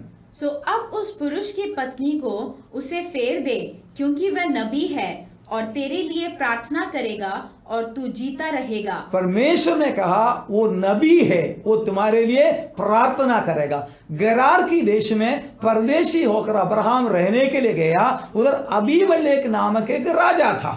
वो राजा परमेश्वर का भक्त था, लेकिन अब्राहम और सारा को जब देखा, अब्राहम ने कहा ये मेरा बहन है। बहन समझकर अबीमेलेक ने अपनी दासों को बेचकर सारा को अपने राजमहल में लेके आया, लेकिन परमेश्वर ने उस समय उनके साथ व्यवहार किया। उस स्त्री के साथ तुम संबंध नहीं रखना, वो मेरा भक्त का एक मनुष्य का स्त्री है, पत्नी है, उसके साथ उसको टच नहीं करना, उसके साथ तुम गलत व्यवहार मत करना। अबीमेलेक घबरा गया, क्योंकि अब अबीमेलेक सच्चा विचार से, क्योंकि अब्राहम ने भी अबीमेलेक को कहा ये मेरा बहन है, सारा भी अबीमेलेक को कहा अब्राहम मेरा भाई है। वो समझकर अबीमेलेक ने परमेश्वर की उपस्थिति, परमेश्वर का भक्त था अबीमेलेक, वो स्त्री इतने रूपवती थे, खूबसूरत थे, उसको अपनी महल में बुलाया, लेकिन उसके साथ गलत व्यवहार होने नहीं दिया। परमेश्वर ने अब्राहम के लिए अबीमेलेक से कहा वो जो मनुष्य, जो स्त्री तुम्हारे पास आई है वो मेरा भक्त अब्राहम का पत्नी है, उसको स्पर्श मत करना। और परमेश्वर ने कहा वो एक भविष्यवक्ता है, वो भविष्यवक्ता होने के कारण तुम्हारे लिए प्रार्थना किया जाएगा। बड़ी ध्यान से सुनिए, भविष्यवक्ता की सेवा, भविष्यवाणी कहना, उससे बढ़कर लोगों के लिए प्रार्थना किया जाएगा। और परमेश्वर ने कहा यदि तू ये बात नहीं माने तो तेरा प्रजा शिक्षा का पात्र बन जाएगा। परमेश्वर के लोगों बड़ी ध्यान से सुनिए, परमेश्वर का वचन कितनी स्पष्टता से कहता है वो तेरे लिए प्रार्थना करेगा, और परमेश्वर प्रार्थना का उत्तर देने वाला है। पहली बात मैंने आपको बताया, पुराने नियम में परमेश्वर ने अब्राहम को एक भविष्यवक्ता, परमेश्वर खुद कहा भविष्यवक्ता है। नंबर 2, मूसा के बारे में परमेश्वर ने कहा, व्यवस्था विवरण 34 अध्याय उसका 10 वचन में परमेश्वर ने गवाही दिया, और मूसा एक भविष्यवक्ता है। और मूसा के तुल्य इज़राइल में ऐसा कोई नबी नहीं उठा जिसने यहोवा से आमने सामने बात की। देखिए, मूसा की दुनिया में और किसी के जीवन में यह सौभाग्य नहीं मिला परमेश्वर के सामने आमने सामने बातें करें। मूसा का तुल्य इस्राएल में ऐसा कोई नहीं हुआ है। मूसा की खूबी यही है, परमेश्वर के सामने आमने सामने बातें किया है। शमूएल की पुस्तक 3 अध्याय उसका 19 और 20 वचन में भी इसी प्रकार की बात हमें पाया जाता है। शमूएल भी परमेश्वर का एक भविष्यवक्ता है। परमेश्वर, मैंने आगे बताया, शमूएल एक दर्शी है, परमेश्वर की बातों को ध्यान से सीख कर समझ कर परमेश्वर से प्राप्त कर कर लोगों को प्रकट करने वाला शमूएल एक भविष्यवक्ता है। पहला शमूएल 3 अध्याय उसका 19 और 20 वचन में। और शमूएल बड़ा होता गया और यहोवा उसके संग रहा और उसने उसकी कोई भी बात निष्फल होने नहीं दी। और दान से बेरशेबा तक के रहने वाले सारे इस्राएलियों ने जान लिया कि शमूएल यहोवा का नबी होने के लिए नियुक्त किया गया है। शमूएल यहोवा की नबी होने के लिए नियुक्त किया है। शायद मनुष्य की दृष्टि में हम समझ नहीं सकता है कब नियुक्त किया, लेकिन मैं विश्वास करता हूँ हन्ना ने जिस दिन प्रभु के भवन में जाकर प्रार्थना किया, प्रभु यदि एक पुरुष संतान को आपने मुझे दिया जाएगा, मैं जीवन भर यहोवा के लिए उसको अर्पित किया जाएगा। उससे भी पहले प्रभु का वचन में लिखा है, तो माँ की पेट में उत्पन्न होने के पहले मैंने तुझे पवित्र किया है, मैंने तुझे ठहराया गया है। शमूएल को परमेश्वर ने एक भविष्यवक्ता के रूप में ठहराया गया है, नियुक्त किया गया है। इसका परिणाम क्या निकला? शमूएल बड़े होते गया, दान से लेकर बेरशेबा तक, अपने शब्दों में कहे तो कन्याकुमारी से कश्मीर तक, एक सीमा से लेकर दूसरे सीमा तक सारे लोगों ने कहा शमूएल यहोवा का विश्वास योग्य भविष्यवक्ता है। परमेश्वर की ओर से ये सेवा दिया जाता है। परमेश्वर ने शमूएल को ये सेवा दिया। शमूएल की जीवन की आखिरी दिनों में आया, लोगों के मुंह से एक साक्षी सुनने में आया, शमूएल यहोवा का विश्वास योग्य भविष्यवक्ता है। नंबर 4, दाऊद के बारे में भी प्रेरितों के काम उसका 2 अध्याय उसका 30 वचन में ये वचन पाया जाता है। सो भविष्यवक्ता होकर और यह जानकर कि परमेश्वर ने मुझसे शपथ खाई है कि मैं तेरे वंश में से एक व्यक्ति को तेरे सिंहासन पर बैठाऊंगा। दाऊद को परमेश्वर ने भविष्यवाणी की आत्मा से एक संदेश दिया है, तेरा वंश में से एक को मैं सदा का राजा बना दिया जाएगा, युगान युग का राजा बना दिया जाएगा। उसका विशेषता है, उसका राज्य का कभी अंत नहीं होने वाला है। ऐसे राजा है, उनका राज्य कभी अंत नहीं होने वाला है। ये भविष्यवक्ता के द्वारा परमेश्वर ने दाऊद के द्वारा ये भविष्यवाणी किया गया है। उनके सिंहासन पर बैठने के लिए एक सनातन राजा आने वाला है। और दूसरा 5वां नंबर में एलिया के बारे में लिखा गया है, पहला राजा 19 अध्याय और 15 और 16 वचन में। यहोवा ने उससे कहा, लौटकर दमिश्क के जंगल को जा और वहां पहुंचकर आराम का राजा होने के लिए हजालिया का और इस्राएल का राजा होने के लिए निमशी के पोते येहू का और अपने स्थान पर नबी होने के लिए अबेल मलोहा के शापात के पुत्र एलिशा का अभिषेक करना। नबी होने के लिए, नबियों को अभिषेक करने के लिए एलिशा को परमेश्वर ने अभिषेक किया। भविष्यवक्ता की शक्ति आत्मा दिया गया। राजाओं को अभिषेक करने के लिए, नबियों को अभिषेक करने के लिए परमेश्वर ने एलिया के जीवन में अद्भुत पराक्रमी किया। और छठी बात, यिर्मयाह नबी का पुस्तक 1 अध्याय उसका 5 वचन में पाया जाता है, गर्भ में रचना से पहले ही मैंने तुझ पर चित्त लगाया और उत्पन्न होने से पहले ही मैंने तुझे अभिषेक किया, मैंने तुझे जातियों का भविष्यवक्ता ठहराया। माँ की पेट में उत्पन्न होने के पहले परमेश्वर ने यिर्मयाह को जातियों का भविष्यवक्ता ठहराया गया है। प्यार परमेश्वर के लोगों, परमेश्वर की कितनी अद्भुत योजना है हर एक व्यक्ति के प्रति, ताकि परमेश्वर के लोगों के लिए एक अद्भुत सेवा दिया जाने के लिए परमेश्वर व्यक्तियों को चुन लेता है। अब मैं नए नियम की कुछ भविष्यवक्ताओं के बारे में आपके सामने प्रस्तुत करना चाहता हूं। पहला भविष्यवक्ता नए नियम में यूहन्ना बपतिस्मा देने वाला। मत्ती की सुसमाचार उसका 11 अध्याय 9 से लेकर 14 वचन तक यूहन्ना बपतिस्मा देने वाले की सेवकाई, उनकी भविष्यवक्ता के रूप में उनकी सेवकाई पाया जाता है। अब सुनिए परमेश्वर का वचन क्या कहता है। तो फिर क्यों गए थे? क्या किसी भविष्यवक्ता को देखने को? हाँ, मैं तुमसे कहता हूँ, वरन भविष्यवक्ता से भी बड़े को। यह वही है जिसके विषय में लिखा है कि देख, मैं अपने दूत को तेरे आगे भेजता हूँ, जो तेरे आगे तेरा मार्ग तैयार करेगा। और मैं तुमसे सच कहता हूँ कि जो स्त्रियों में से उत्पन्न हुआ है, उसमें से यूहन्ना बपतिस्मा देने वाले से कोई बड़ा नहीं हुआ, पर जो स्वर्ग के राज्य में छोटे से छोटा है, वह उससे बड़ा है। यीशु मसीह ने यूहन्ना बपतिस्मा देने वाले के विषय में पहले से परमेश्वर की भविष्यवाणी हुआ है। स्त्रियों में से जन्मा हुआ उसमें सबसे महान यूहन्ना बपतिस्मा देने वाला है। परमेश्वर ने उसको भविष्यवक्ता होने के लिए बुलाया गया है, परमेश्वर की सेवकाई के लिए मार्ग तैयार करने के लिए, परमेश्वर के लिए रास्ता तैयार करने के लिए यूहन्ना को परमेश्वर ने एक भविष्यवक्ता के बारे में, उनकी सेवा यही था, आने वाला मसीहा को दुनिया को प्रकट करने के लिए यूहन्ना, एक बपतिस्मा देने वाला यूहन्ना एक भविष्यवक्ता की सेवा किया गया है। इसलिए परमेश्वर ने उसके द्वारा अद्भुत चमत्कार का काम, सर्प संधि कर लोगों को पुकार कर लोगों को पापों को दिखाने के लिए, भविष्यवक्ता की सेवा लोगों को पाप उनके सामने दिखाना है, मार्ग तैयार करना है, परमेश्वर के लिए एक सिद्ध प्रजा को तैयार करने के लिए यूहन्ना को परमेश्वर ने इस्तेमाल किया गया है। परमेश्वर के लोगों, तब भीड़ के भीड़ यीशु मसीह के पास आया तो यूहन्ना के बारे में यीशु ने कहा, तुम किसको देखने के लिए गया? क्या भविष्यवक्ता? यीशु ने उसके बारे में यही साक्षी दिया, वो भविष्यवक्ताओं से भी बड़ा है, एक महान भविष्यवक्ता है। ये साक्षी वाला स्त्रियों में से जन्मा सबसे बड़ा यूहन्ना है। लेकिन दूसरे भेद यीशु ने बताया, लेकिन कलीसिया में, नए नियम की मंडली में सबसे छोटा यूहन्ना से भी बड़ा है। तब नए नियम की पहला भविष्यवक्ता के बारे में मैंने बताया यूहन्ना।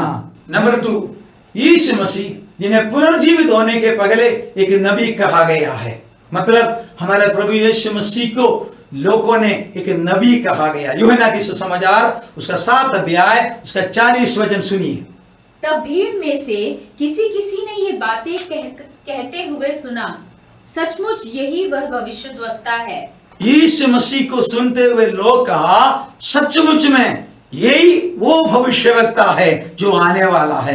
यीशु मसीह प्रभु के आखिरी दिन लोगों के सामने यरूशलेम की मंदिर में खड़े होकर जो आत्मा से जो कहा, जो प्यासा है मेरे पास आओ, जो मुझ पर विश्वास करेगा उनके भीतर से जीवन की नदियां बहेगा। ये जो संदेश भीड़ जब सुना, भीड़ में से किसी ने कहा, ये वही भविष्यवक्ता है जो आने वाला है। यीशु मसीह दुनिया में जीते जीते अपनी सेवा को प्रमाणित करते हुए एक भविष्यवक्ता की सेवा यीशु मसीह ने किया गया है।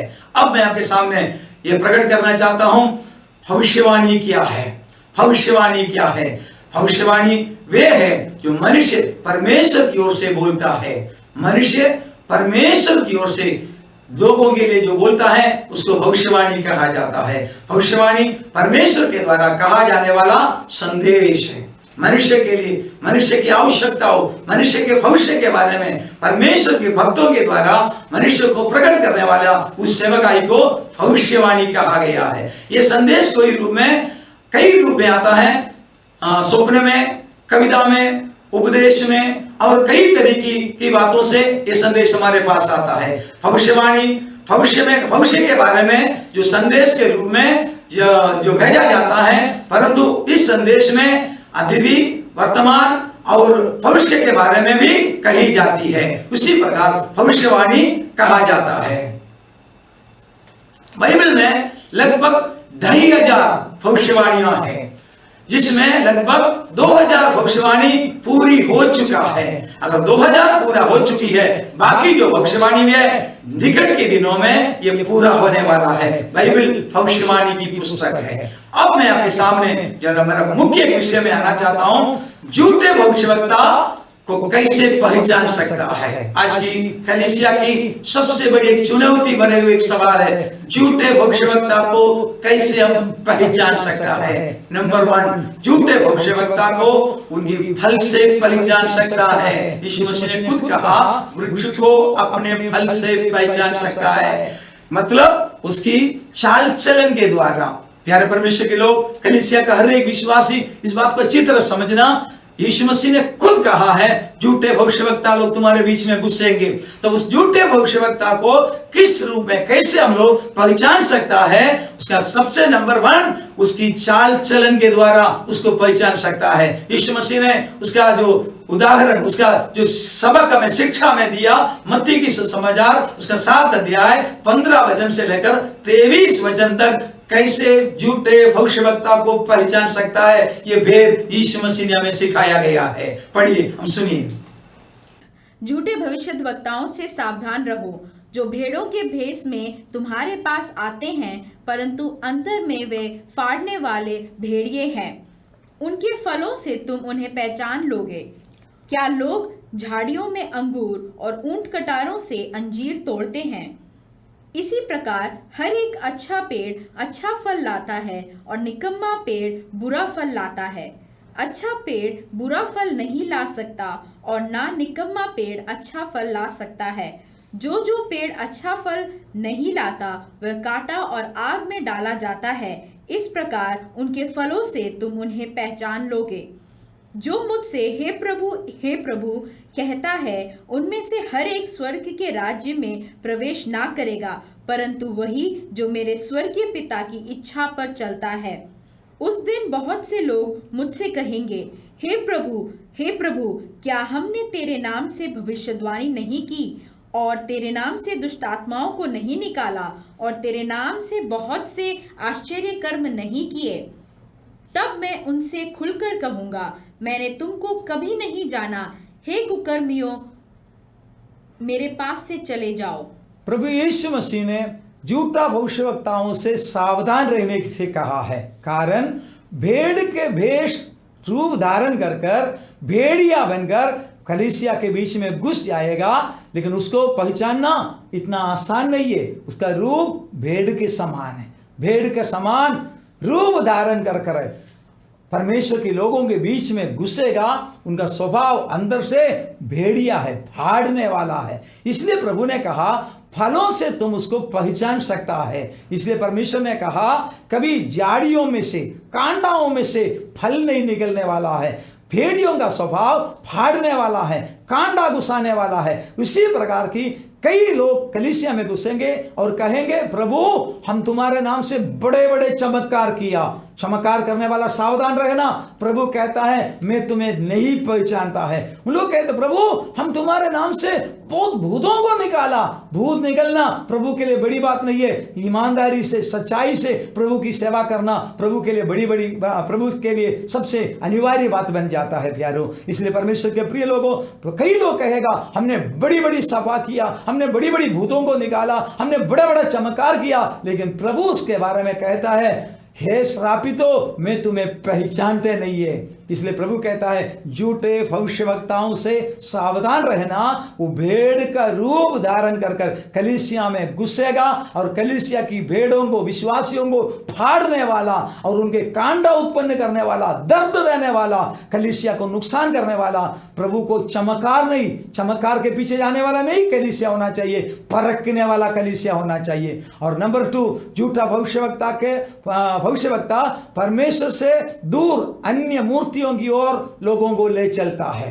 बड़ी ध्यान से सुनिए, झूठा भविष्यवक्ता को कैसे पहचान सकता है?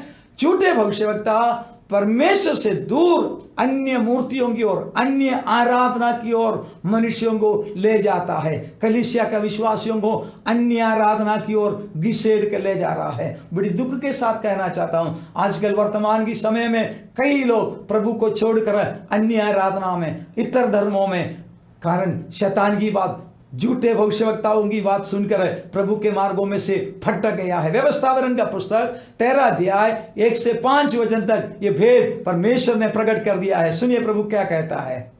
यदि तेरे बीच कोई भविष्यवक्ता या स्वप्न देखने वाला प्रकट होकर तुझे कोई चिन्ह या चमत्कार दिखाए और जिस चिन्ह या चमत्कार को प्रमाण ठहराकर वह तुझसे कहे, आओ हम पराये देवताओं के अनुयायी होकर जिनसे तुम अब तक अनजान रहे उनकी पूजा करें, तब तुम उस भविष्यवक्ता या स्वप्न देखने वाले के वचन पर कभी कान ना धरना, क्योंकि तुम्हारा परमेश्वर यहोवा तुम्हारी परीक्षा लेगा, जिससे ये जान ले कि ये मुझसे अपने सारे मन और सारे प्राण के साथ प्रेम रखते हैं या नहीं। तुम अपने परमेश्वर यहोवा के पीछे चलना और उसका भय मानना और उसकी आज्ञाओं पर चलना और उसका वचन मानना और उसकी सेवा करना और उसी से लिपटे रहना परमेश्वर की ये आदेश है, तुम परमेश्वर की वचन को मानना, परमेश्वर से लिपटे रहना। लेकिन प्रभु ने कहा झूठे भविष्यवक्ता तुम्हारे बीच में आ जाएंगे, वो भविष्यवाणी करेंगे। आजकल कलीसिया को सबसे धोखा पाने वाला जगह है भविष्यवाणी।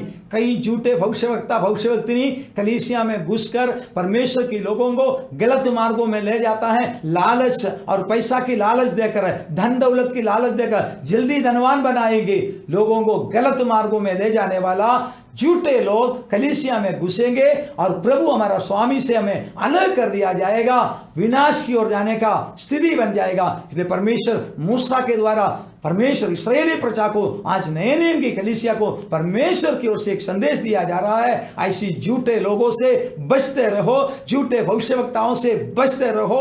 आजकल भविष्यवाणी सुनने के लिए पूरा दुनिया इधर से उधर एक कोने से दूसरे कोने में भाग रहा है, अपनी कलीसिया में नहीं रहता है, भविष्यवक्ताओं के पीछे चले जाता है। आखिरी में बिलाम जैसा झूठे भविष्यवक्ता निकल कर आपका खुद का जीवन को बर्बाद करेगा, नरक की आनंद आग की ओर घिसेड़ कर ले जाएगा।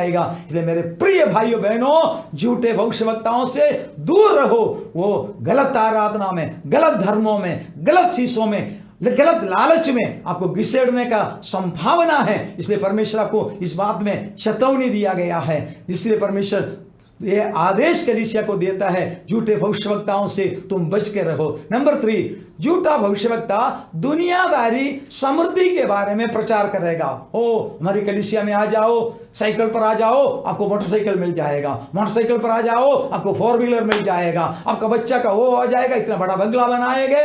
दुनियादारी बातें आंखों को अच्छा लगता है, कानों को अच्छा लगता है, भौतिक बातें बताकर परमेश्वर के लोगों को बहकाने वाला लोग। मरकुस की सुसमाचार उसका 10 अध्याय की 25 वचन में प्रभु यीशु ने क्या कहा है, हमें धनवान बनने के लिए नहीं प्रभु के पास आना है। प्रभु हमारी आवश्यकता जरूर पूरा करता है, हर एक भक्तों की आवश्यकता पूरा कर दिया, लेकिन प्रभु इस झूठे भविष्यवक्ता के पीछे जाने वालों के लिए क्या कहता है। मरकुस 10 अध्याय इसका 25 वचन सुनिए। परमेश्वर के राज्य में धनवान के प्रवेश करने से ऊंट का सुई के नाके में से निकल जाना सहज है। ऊंट को सुई की नाका में से निकलना सहज है। किसे? धनवान परमेश्वर का राज्य में प्रवेश करना। आजकल की वर्तमान कई कलीसिया लोगों को ऐसी आकर्षित करता है, जल्दी आ जाओ, धनवान बन जाओ, बड़ा रकम धान में डाल दो, उसका 100 गुना बढ़ जाएगा। कई प्रकार की प्रलोभन डालकर लोगों को अपने वशीकरण की शक्ति में अपने पास लाना चाहता हूं। हम मनुष्य के पास लाने वाला नहीं, हम प्रभु के पास जाना है। प्रभु ने एक दृष्टांत बोला, ऊंट सुई की नाका में से प्रवेश होना। कई लोग सोचता है, कई लोग प्रचार करते हुए मैंने सुना है, एक ऊंट को सुई के पास खड़ा कर दिया है, वो ऊंट हमेशा कोशिश कर रहा है वो सुई के नाका में से निकलने के लिए, उसके द्वार में से निकलने के लिए, कभी आज तक नहीं हुआ है। उसका मतलब ऐसा नहीं है। इस्राएल का, यरूशलेम का जो फाटकों था, दीवार था, उसमें मेन जो दरवाजा था, उस दरवाजा छोड़कर उसके बीच में छोटा छोटा, जैसे हमारे शब्दों में कहे तो खिड़कियां जैसा छोटा छोटा दरवाजा था। उसी में से एक दरवाजा का नाम है सुई का नाका। मतलब यरूशलेम का मुख्य दरवाजा बंद कर दिया जाएगा, शहरपना का मुख्य दरवाजा बंद कर दिया जाएगा। अन्य देशों में, शहरों में व्यापार के लिए गया हुआ लोग अपने ऊंटों के साथ जब वापस आते समय मेन दरवाजा बंद करने के कारण उसको अंदर प्रवेश करना मुश्किल हो जाता है। तब उनके ये छोटे द्वारों पर आ जाता है। ऊंट अपना पूरा सामानों के साथ उस दरवाजा में से अंदर नहीं जा सकता है। अगर सामानों को नीचे उतार दिया, एक एक कर अंदर कर दिया, ऊंट थोड़ा झुक कर मुश्किल से अंदर प्रवेश कर सकता है। उस द्वार को ऊंट का द्वार कहा जाता है, उसको सुई का नाका कहा जाता है। मतलब झुक कर अंदर प्रवेश करने वाला द्वार। मतलब ये असंभव है ऐसा नहीं, लेकिन झुकेगा। प्रभु का राज्य में प्रवेश करने के लिए हम घमंड से नहीं हो सकते, हमारा प्रताप से नहीं हो सकता है। हम प्रभु के पास आएगा, झुक कर नम्र बनकर प्रभु के पास आएगा, प्रभु अपने राज्य में प्रवेश करने के लिए अनुमति दिया जाएगा। लेकिन एक बात प्रभु कहता है, धनवान स्वर्ग राज्य में प्रवेश करना, सुई के नाका में से ऊंट प्रवेश करना है। धनवान स्वर्ग में नहीं जाएगा ऐसा बाइबल नहीं कहता है, लेकिन धनवान को भी परमेश्वर के सामने झुकना पड़ेगा। प्रभु उस विषय में मत्ती के सुसमाचार उसका 6 अध्याय 19 और 20 वचन में क्या कहता है, हम लोग सुनिए। अपने लिए पृथ्वी पर धन इकट्ठा ना करो, जहाँ कीड़ा और काई बिगाड़ता है और जहाँ चोर सेंध लगाते और चुराते हैं, परंतु अपने लिए स्वर्ग में धन इकट्ठा करो, जहाँ ना तो कीड़ा और ना काई बिगाड़ता है और जहाँ चोर ना सेंध लगाते और ना चुराते हैं, क्योंकि जहाँ तेरा धन है वहाँ तेरा मन भी लगा रहेगा। जहां तेरा धन है वहां तेरा मन भी लगा रहेगा। झूठा भविष्यवक्ता लोग क्या कहता है, आओ हमारे मंडली में आ जाओ, तुम धनवान बनेंगे, तुम करोड़पति बन जाएंगे, तुम्हारा लॉटरी लग जाएगा। नहीं नहीं, प्रभु कहता है अपने लिए इस धरती पर धन को इकट्ठा ना करो, कारण ये चोरी होने वाला है, ये सेंध लेने वाला है, ये कीड़ा खा जाने वाला है, ये सड़ जाने वाला है। हम भौतिकता के पीछे, प्रभु के पीछे मत चलना। आज वर्तमान में दुनिया में कई लोग भौतिक लाभ के लिए कलीसिया में आ जाता है। मेरे प्यारो, अब गलत जगह में मत जाना। हमारा खोज परमेश्वर का राज्य, आनंद जीवन है। नंबर 4, झूठे भविष्यवक्ता को हम कैसे पहचान सकता है। झूठे भविष्यवक्ता आपके पाप के बारे में कभी ना कहेगा और पाप को इनकार करेगा और पश्चाताप के बारे में कभी कुछ नहीं करेगा। पश्चाताप का संदेश कभी नहीं देगा, पाप के बारे में कभी प्रकट नहीं करेगा, कारण वो खुद पाप में डूबे हुए हैं, पाप में पच गया है, मतलब पतित हो गया है, पाप में जीवन जीने वाला। उसके विषय में परमेश्वर का वचन कहता है, प्रेरितों के काम 2 अध्याय 38 वचन। पतरस ने उनसे कहा, मन फिराओ और तुम में से हर एक अपने अपने पापों की क्षमा के लिए यीशु मसीह के नाम से बपतिस्मा लो, तो तुम पवित्र आत्मा का दान पाओगे। पवित्र आत्मा का दान प्राप्त कर परमेश्वर के राज्य में जाने के लिए मन फिरना पड़ेगा, पश्चाताप करना पड़ेगा। तब परमेश्वर के सामने पश्चाताप करेगा, तुम्हारी पापों की क्षमा किया जाएगा। लेकिन मैंने बताया, झूठे भविष्यवक्ता कभी पाप के बारे में नहीं कहेगा, समृद्धि के बारे में, उधर मैंने वो देखा, मैंने इधर देखा, मैंने इतना भूत को निकाला, मैं इतना ये कर दिया, मैंने वो कर दिया। कई बार अपने खुद की बड़ाई करता है, लेकिन कभी भी पाप का पछताव करने के लिए, अपना जीवन प्रभु के सामने अर्पित करने के लिए, अनुताप करने के लिए कभी कलीसिया को ना सिखाएगा। यही काम झूठे भविष्यवक्ता की पहचान है। नंबर 5, झूठे भविष्यवक्ता यीशु मसीह के बारे में कुछ ना कहेगा और सारे महिमा स्वयं लेगा, कहेगा मैं राजुभाई हूं, मैं हूं, अपने आप को घमंड करने वाला। हमारे लक्ष्य क्या है? यूहन्ना कहता है, मैं तो घटना है वो बढ़ना है। हम दिखाई नहीं पड़ना, हम पर्दे के पीछे रहना, ईश महिमावंत होना है। मेरे प्यारे परमेश्वर के लोग, प्रभु का वचन क्या कहता है? यूहन्ना का सुसमाचार 14 अध्याय उसका 6 वचन। यीशु ने उससे कहा, मार्ग और सत्य और जीवन मैं ही हूँ, बिना मेरे द्वारा कोई पिता के पास नहीं पहुंच सकता। पिता के पास यदि कोई पापी मन फिरकर पिता के पास, हमारा लक्ष्य क्या है? अपना नाम ऊंचा करना नहीं है, अपनी बड़ाई करना नहीं है, यीशु मसीह का नाम, पिता का नाम महिमावंत होना है। यीशु मसीह ने कहा, मैं मार्ग हूं, मार्ग सत्य जीवन यीशु ही है। वो यीशु कहता है, मेरे बिना कोई उद्धार नहीं पा सकता है। सच्चा मन से प्रभु के पास आइए। वचन संहिता 115 का पहला वचन भी सुनिए, प्रभु क्या कहता है? हे यहोवा, हमारी नहीं वरन अपने ही नाम की महिमा अपनी करुणा और सच्चाई के निमित्त कर। प्रभु का वचन क्या कहता है? हे यहोवा, हमारा नहीं, मेरा नहीं, वरन अपने ही नाम की महिमा अपनी करुणा और सच्चाई के निमित्त करिए। लेकिन झूठे भविष्यवक्ता क्या कहता है? मेरे पास आ जाओ, मैं आपको ये करवा दूंगा, मैं वो करवा दूंगा, मुझे उधर पकड़ा है, मेरा मंत्री मेरे पास है, मेरा धनवान वो मेरे पास है, मेरे पास आ जाओ, तुम्हारे गरीबी दूर हो जाएगा, तुम्हें समृद्धि दिया जाएगा। लेकिन वो पाप में आपको गिरा दिया जाएगा। इसलिए परमेश्वर के लोगों, प्रभु के पास आना है। प्रभु की ओर आकर्षित करने के बदले अपनी ओर आकर्षित करने के लिए, चाहे कोई भी व्यक्ति में स्वयं हो, अब मेरी वचन सुनना नहीं, प्रभु की ओर हम लोगों को लाने वाला बनना चाहिए। छठे बात, झूठे भविष्यवक्ताओं को पहचानने के लिए जो रास्ता प्रभु ने दिया गया है, झूठे भविष्यवक्ता का शिक्षण पवित्र शास्त्र की आधारित नहीं होगा, परंतु वे झूठे उपदेश को फैलाते रहेगा।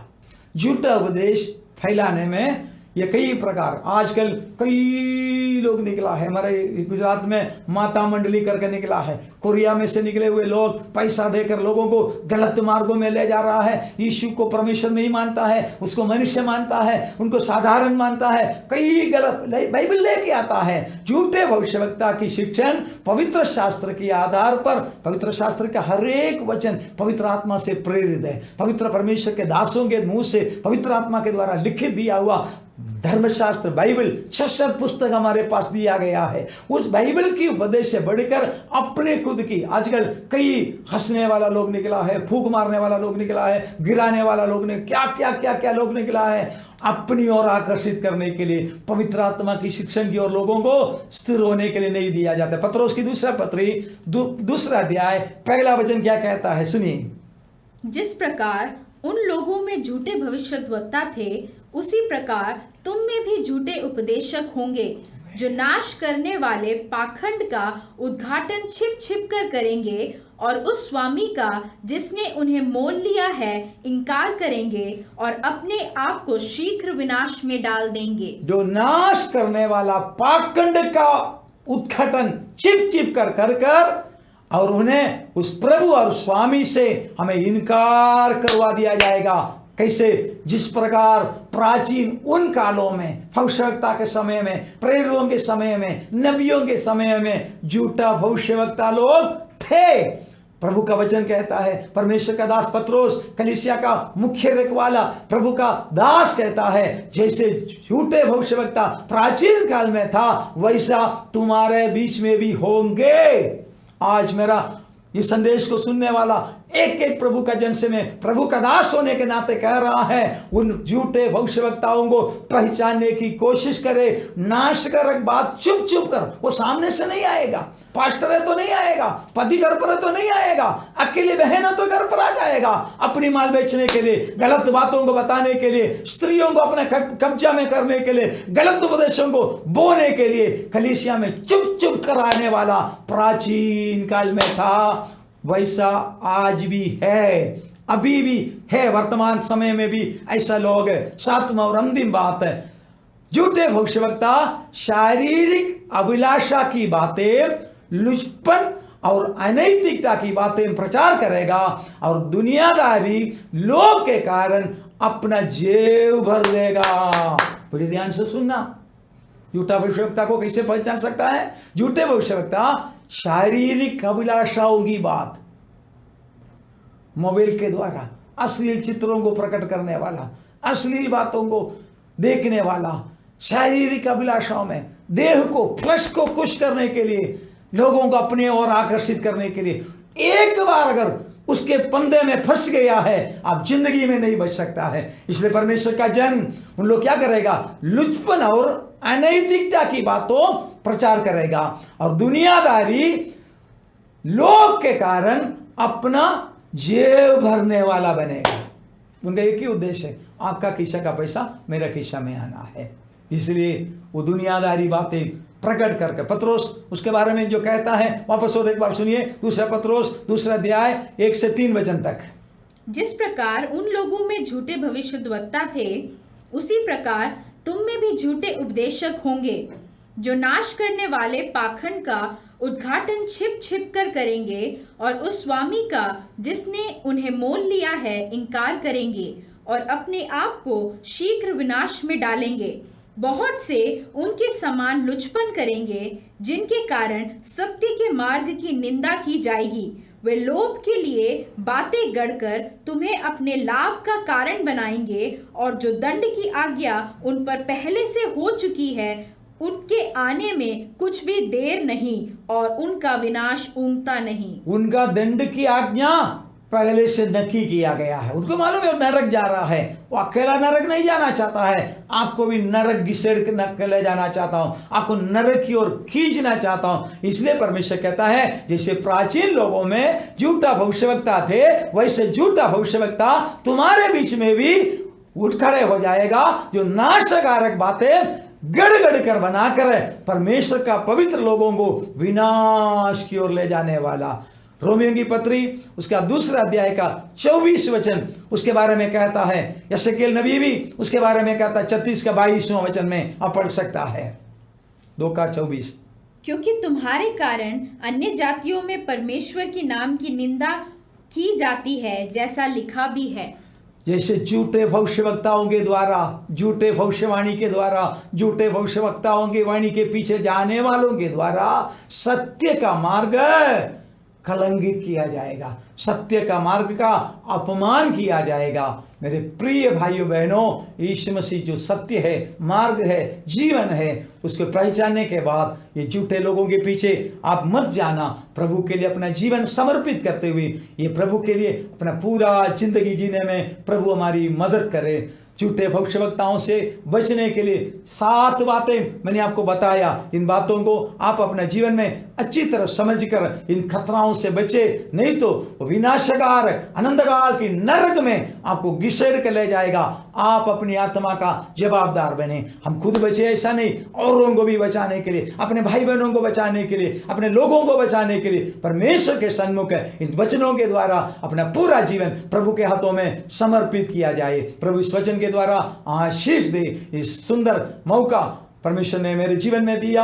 इस डॉक्ट्रिन सप्ताह में परमेश्वर के लोगों को भविष्यवाणी, भविष्यवक्ता, झूठे भविष्यवाणी, झूठे भविष्यवक्ता के बारे में जो संदेश देने के लिए प्रभु ने मौका दिया, इस अवसर दिया हुआ हमारा फेलोशिप का चेयरमैन डॉक्टर माथ्यू के थॉमस और पूरे एग्जीक्यूटिव को मैं दिल की गहराई से धन्यवाद देता हूं।